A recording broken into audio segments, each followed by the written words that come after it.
তুমি চিরকালই খুব গুছিয়ে কথা বলতে পারো, জানো তো? সাহিত্য পড়াতে পড়াতে তোমার কথাগুলো একেবারে সাহিত্যের মতো সাজানো হয়ে গেছে। হ্যাঁ, অনেক সময় হয়তো বানানো, কিন্তু কথাগুলো এত সুন্দর করে বানানো না যে মাঝে মাঝে বিশ্বাস করতে ইচ্ছে করে। যা ইচ্ছে করো সেটা একবার করে দেখো না। বিশ্বাস করতে ইচ্ছে করলে সেটাই করো, কিন্তু তোমার অবিশ্বাসটা কেন সেটা একটু বলো তো। সত্যি নয় তাই? সত্যি হলে 3 মাসে একবার তো ফোন করতে। অভিযোগটা তো আমিও করতে পারি। তবুও তো আমিই করলাম।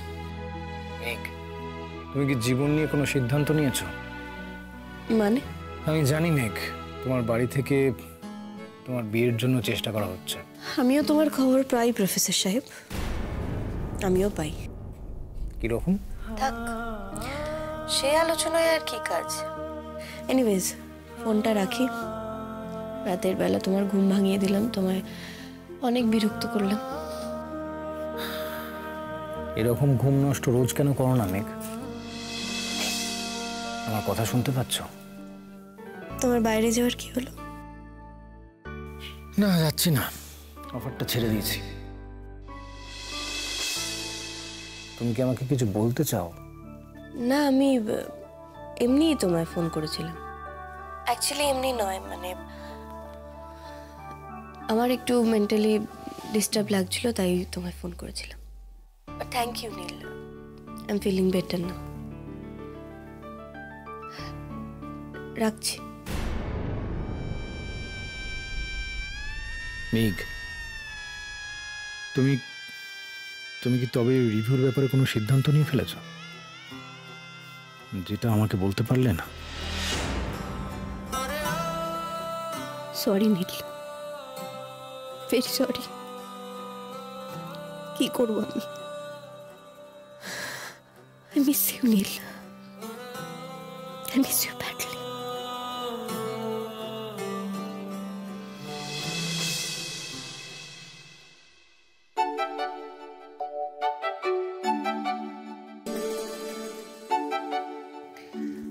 তা কি গিন্নিমা, আপনি খেতে বসবেন না? আমি বসছি, কাকামণিটাকে দিয়ে দিই।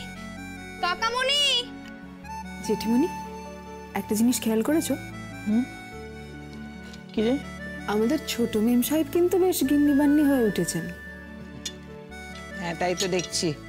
এবার তাহলে কিছু একটা ব্যবস্থা করতে হয়, বলো?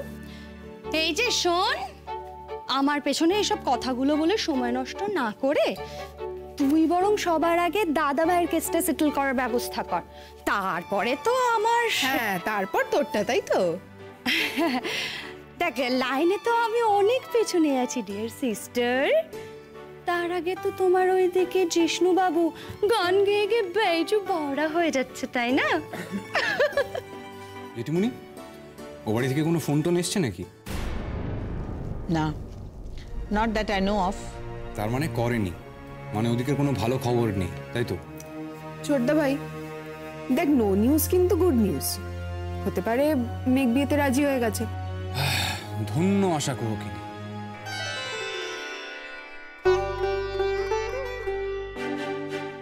যেখানে ধর। মানে কি এটা? কি আবার? আরে আমার দুটো আঙুল, এই দুটোর মধ্যে একটা তোকে ধরতে বলেছি, ধর। মানে কেন? আরে কেন কি ধরতে বলেছি বলে? আরে তুই তো একটা স্পট হয়ে যাচ্ছিস লাল। ধর ধর ধর ধর ধর ধর সমান সুকুশটা। দেখো, ও বাড়ি থেকে কিন্তু কোনো খবর আসেনি এখনো অব্দি। জানতাম নেগেটিভ হবি। এই গিনি ধর ধর ধর ধর ধর ধর। দেখ তোর বোন পজিটিভ।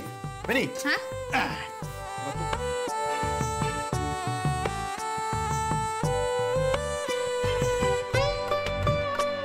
তোমার উপর কিন্তু আমার অনেক আশা ভরসা বৌদি। না কেন দুটো আঙুলে বিশ্বাস করে 5টা আঙুল হাত মেলাই? এই পজিটিভ পজিটিভ পজিটিভ বৌদি পজিটিভ বৌদি পজিটিভ।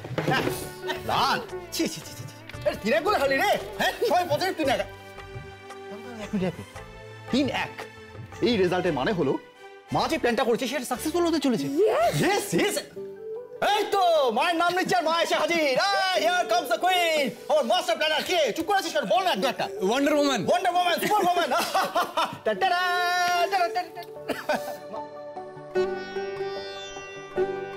ও ওষুধগুলো সব খেয়েছো ঠিক মতো? না খেয়ে কি উপায় আছে? বাড়িতে যা কড়া কড়া গার্জেন। তোরা কেউ আমাকে এই চেয়ারে বসিয়ে দে। কেন, ওই চেয়ারে কি অসুবিধা হচ্ছে তোমার? একদম চেয়ার থেকে ওঠাউঠি করতে হবে না, ওখানে বসে থাকো। না বাবা, তোমাদের এই হুইল চেয়ারে বসলে আমার নিজেকে রুগী রুগী মনে হয়। আমি এখানে বলো, তুলে দে আমাকে একটু। এসো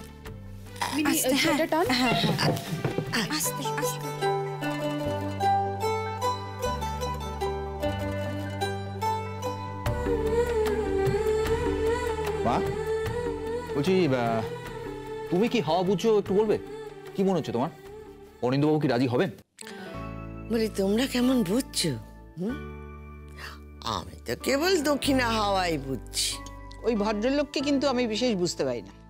ওই দিন যেদিন কোর্টে সমস্ত চুকে বুকে গেল, সেদিন উনি নিজেই কিন্তু মেঘকে নীলের সঙ্গে কফি খেতে যেতে দিয়েছিলেন। আর কাল এমন করছিলেন যে নীল যেন ভয়ানক একটা কিছু। বৌদি, আমার কিন্তু মনে হচ্ছে ওনার আপত্তিটা ধোপে টিকবে না। I second. আমারও কিন্তু তাই মনে হয়। দেখো, উনি কিন্তু বলেছেন আন্টি যা বলবে তাই হবে, আর আন্টি কিন্তু কালকেই নিমরাজি হয়ে গেছে। কে জানে বাবা, কিছু কিছু লোক থাকে না, অন্যের সব কিছুতে আগে না দিয়ে শুরু করে। উনি ঠিক সেরকম। উনি মেঘকে নীলের সাথে যদি কফি খেতে যেতে বলেন সেটা কিন্তু ঠিক, কিন্তু অন্য কেউ বলুক উনি তখন বলবেন না, সেটা হবে না। বৌদি, এতটাও কিন্তু না। এতটা না, এতটার থেকেও অনেক বেশি। আচ্ছা, আমি তো মেনেছি, একবার নয় হাজারবার ওনার কাছে গড় করে মেনেছি যে আমার ভুল হয়েছে, আমাদের ভুল হয়েছে। এও বলেছি যে আমাদের ভুলটা আমরা শুধরে নিই। সেটা তো উনি শুনলেন না। উনি যদি ওই সময়টাতে, যে সময়টাতে মেঘ হসপিটালে ছিল, ওই সময় অত ঝামেলা না করতেন, তাহলে ওদের ডিভোর্সটাই হয়তো আজ হতো না। এখন হয়তো উনি নিজেই বোঝেন যে সবটা উনি ঠিক করেননি, আদারওয়াইজ কাল উনি আসতেনই না। হ্যাঁ, এসেছিলেন, কিন্তু তাও তো এসে কিরকম একটা কাট আড়ষ্ট। আহা, সে উনি মানুষটা এরকম একটু রাশ ভারী, কি আর করা যায়? না না, অত রাশভারী হবারই বা কি আছে? আমরা কি ওর স্টুডেন্ট নাকি? আর উনি কি আমাদের ক্লাস নিচ্ছেন? কালো কথাটা ভালো করে না বুঝেই আপত্তি করা শুরু করে দিলেন। আমার মনে হয় ওনার ঠাম্মির আসল প্রস্তাবটা যতটা না আপত্তি, প্রসিডিওরটাই বেশি আপত্তি। তুই বলছিস দাদা ভাই আর মেঘের বিয়েতে ওর আপত্তি নেই? আমার মনে হয় উনি কনফিউজড হয়ে আছেন। এরকমটা তো ওনার ভাবনা চিন্তারও বাইরে না। তোমার ব্যাপারটা কি বলতো? তুমি মিটমিট করে হাসছো কেন?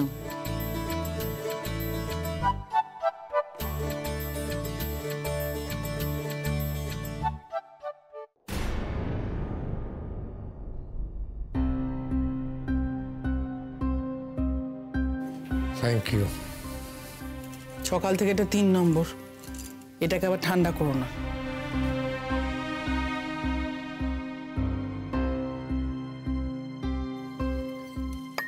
ময়ূরী কি একটু আগে বেরিয়ে গেল একটা ঢাউস ব্যাগ নিয়ে। কোথায় গেল কিছু বলে গেল? না, বলেনি, শুধু বললো সপ্তাহখানেক পরে ফিরবে। সপ্তাহখানেক বাদে? আমি আর বেশি কিছু জিজ্ঞেস করিনি, জিজ্ঞেস করে তো কোনো লাভ নেই। ও যে কোন দিকে ভেসে চলেছে আমি তার কুল কিনারা পাই না। এরা কি সেসব আগেকার বন্ধু নাকি? কয়েকজন আছে, তবে কয়েকজন নতুন। অনিন্দ, ওকে নিয়ে না তুমি আর আমি ভেবে কিছু করতে পারবো না গো।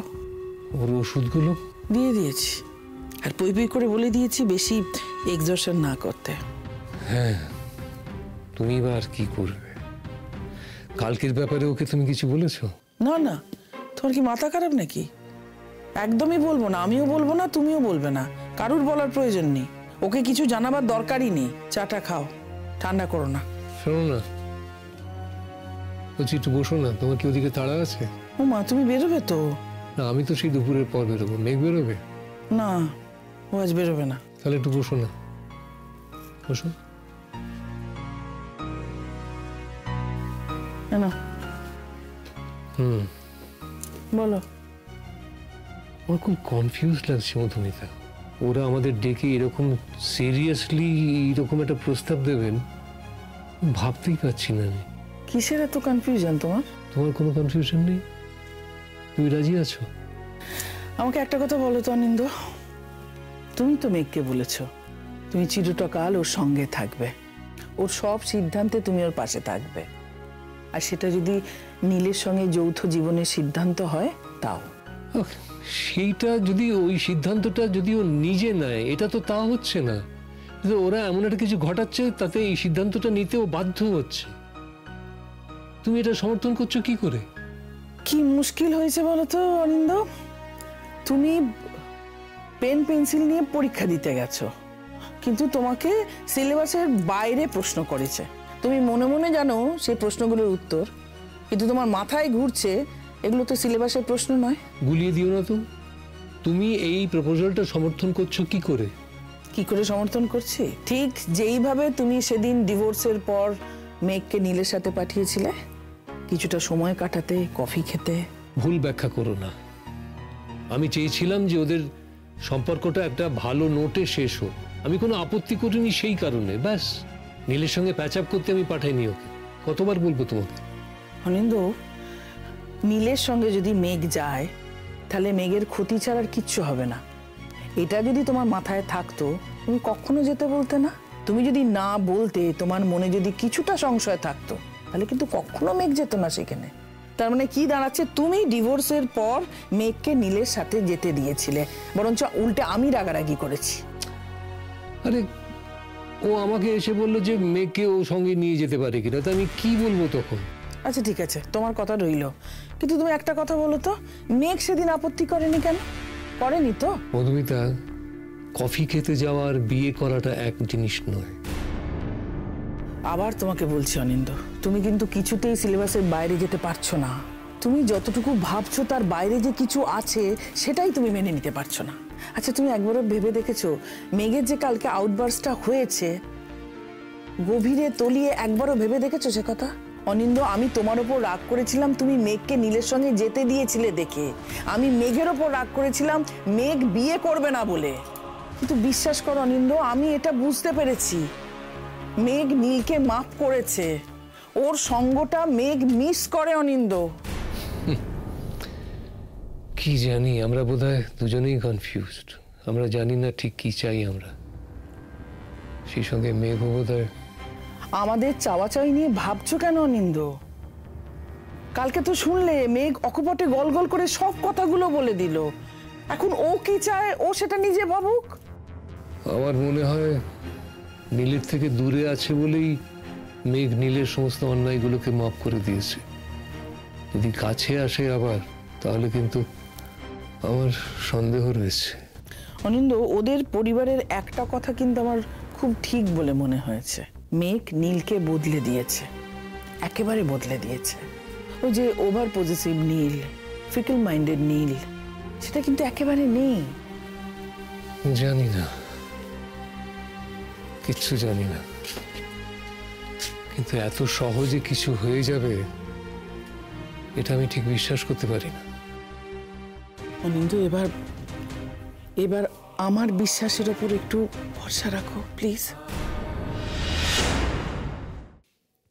ওই মাস্টারকে না তার বউ সামলাবে। তুমি বলছো ঠাম্মি আন্টি আঙ্কেলকে রাজি করিয়ে ফেলবে? ফেলবেই। ঠাম্মি, তুমি এত শিওর হচ্ছ কি করে? মাথার চুলটা এমনি এমনি পাকে না রে, অনেক অভিজ্ঞতায় পাকে। শোনো, তোমাদের যেটা বলার, ওদিকে ওরা ওই রাজি টাজি হওয়ার মধ্যে আমাদের এদিকের কাজটা কিন্তু এগোতে হবে। তো তুমি বলো না, তুমি শুধু বলো কি করতে হবে। আমার জান হাজির। থাক, তোর জান নিয়ে আমার কিছু করার নেই। তবে হ্যাঁ, হাজির করতে হলে নীল দাদু ভাইকে হাজির কর। বাহ, এইটা একটা ভালো কথা বলেছো। আমার মনে হয় এর থেকে দিল্লির ওই লাল কেল্লাটাকে তুলে আনাটা বেশি সহজ হতো। তুমি তো একে ভীষ্মের প্রতিজ্ঞা করে বসে আছেন কি না, যে এখানে আসবেন না, আমাদের কারুর সাথে কোনো সম্পর্ক রাখবেন না। জেঠিমণি, এটা কিন্তু ঠিক না। লাস্ট 3 মাসে কিন্তু দাদাভাই যথেষ্ট বদলেছে। এই তো আমরা ঘুরতে গেলাম, আমাদের সাথে কত মজা করলো, কত হই হই করলো। বেশ, তা যদি আনতে পারো তাহলে আনো। তবে নীলকে এখানে নিয়ে আসার আগে তোমরা মেঘের মতটা জেনে নিও যে সে রাজি হলো কিনা।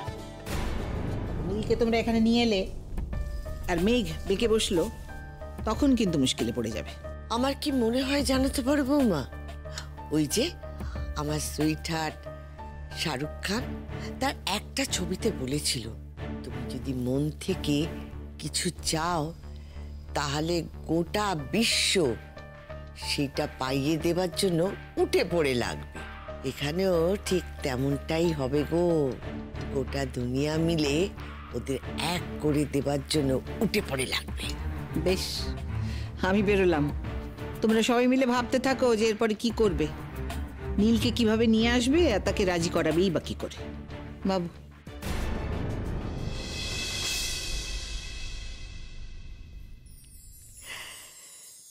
তার অস্ত্র আমার জানা আছে।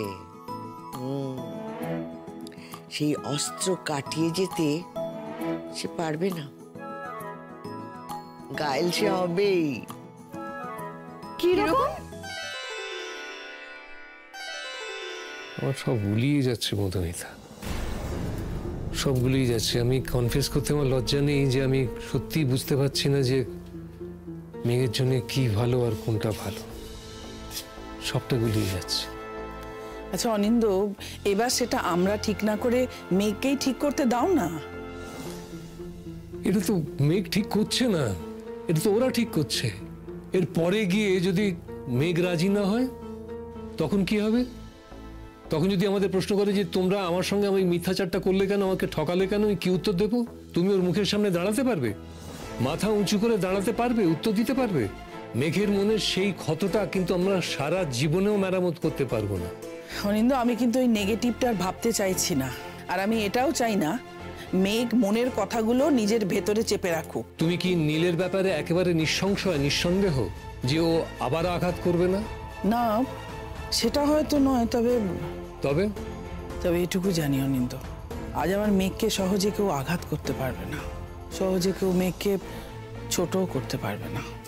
মেঘ যে নরম মনের মানুষটা ছিল না, সেই নরম মনের মানুষটা কিন্তু আরো নেই, অনেক কঠিন হয়ে গেছে। আর একটা কথা অনিন্দ, নীলের পরিবারকে না ময়ূরী আর নিজের মনের মতো করে ম্যানিপুলেট করতে পারবে না। দেখো, ওরা তো এই সব কিছুর মধ্যেও নিজেরা নিজেদেরকে ভালোবেসেছে, মেঘ আর নীল, কিন্তু প্রেমটা সেইভাবে ওরা কোনোদিন করতে পারেনি। আমরা ওদেরকে প্রেমটা করার সুযোগ দিই না। ওরা মনে যদি করে তাহলে ওই পথে এগোবে, আর না হলে কিন্তু মেঘকে আমরা চিরকালের মতো হারাতে পারি, ওর বিশ্বাস হারাতে পারি, ওর ভরসা হারাতে পারি। সেটা ভেবে দেখো। আবার তুমি শুধু নেগেটিভটা কেন ভাবছো অনিন্দ? বেশ, ভাববো না নেগেটিভ। কি করতে হবে বলো? আশা করি এর পরের কাপটা ঠান্ডা করবে না, সেটাই বলতে চাই। না, এটা দিয়ে হয়ে যাবে। না প্রফেসর সাহেব, এই ঠান্ডা চাটা খেলে না বুদ্ধিটা খুলবে না। তোমাকে যে একটা বিরাট বড় কাজ করতে হবে। আমাকে কাজ করতে হবে? কি কাজ করতে হবে? মা, তুমি মেঘের বাবা, তোমাকেই তো গুরুদায়িত্বটা নিতে হবে। মানে আমার তো কাটা সৈনিকের পাঠ। না না না না, মেঘকে বিয়েতে রাজি করাবে কে? তুমি তো। আমি? হ্যাঁ, অবশ্যই তুমি। এই গুরুদায়িত্বটা তুমি না পালন করলে কে করবে বলো?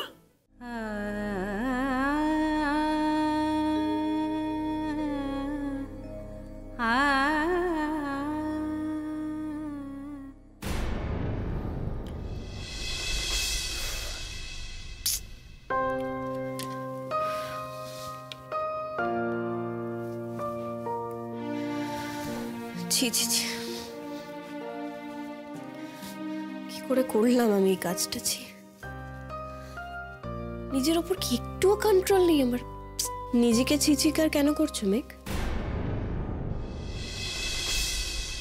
করবো না মানে আমি ওদের সঙ্গে, ওরা কি ভাবলো? তুমি যা বলেছো সেটাই ভাবলো তুমি নীলের জন্য অপেক্ষা করে আছো। না না, একদমই না, এটা ভুল, একদমই না। এটা কি না মেঘ? তুমি নীলের জন্য অপেক্ষা করে নেই? কাল তুমি ফোন করোনি নীলকে? হ্যাঁ, ফোন করেছি, কিন্তু সেটা আমার একটা মুহূর্তের দুর্বলতা। তার মানে কি এই যে আমি নীলের জন্য অপেক্ষা করে বসে আছি? আমি নীলের জন্য অপেক্ষা করে নেই। আর আমি কেন অপেক্ষা করবো ওর জন্য? কাল রাতে তো তুমি কাঁদছিলে আই মিস ইউ বলে।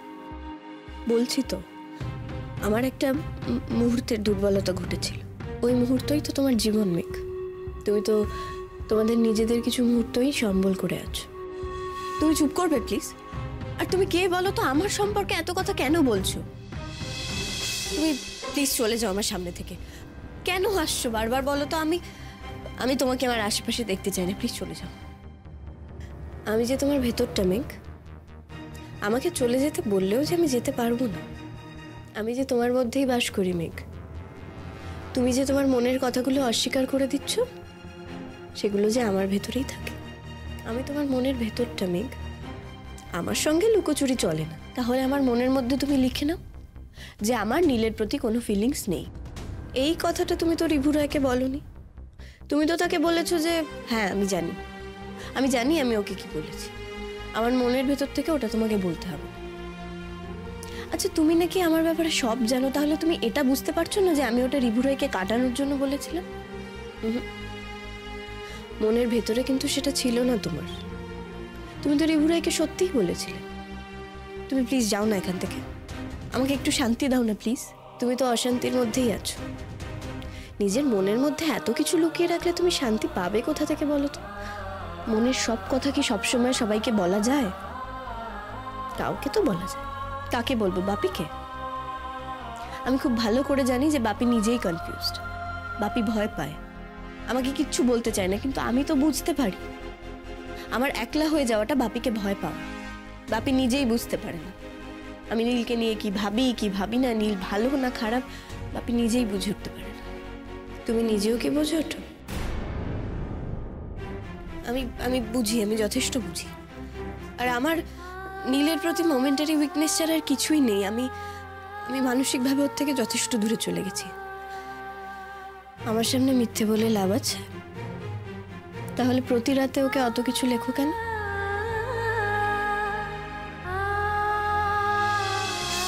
তুমি তো আমার ব্যাপারে সবই জানো। তাহলে এটা জানো না যে এই চিঠিগুলো আমি ওকে পাঠানোর জন্য লিখি না, কিন্তু নীলকে উদ্দেশ্য করেই তো লেখো। তাতে কি আসে যায়? আর তুমি ঘুরিয়ে ফিরিয়ে কি বলার চেষ্টা করছো বলো তো? আমার নীলকে প্রতি রাতে লেখার সঙ্গে মা বাপিকে ওসব বলার কোনো কানেকশন নেই। সেটা তো তুমি নিজেকে বোঝাচ্ছ। আসলে কি বলো তো, সবটাই না এক সূত্রে বাঁধা। নীলকে ভুলতে না পারা, তাকে মিস করা, তাকে নিজের কাছে চাওয়া, তাকে নিজের করে চাওয়া, তাকে ভালোবাসা,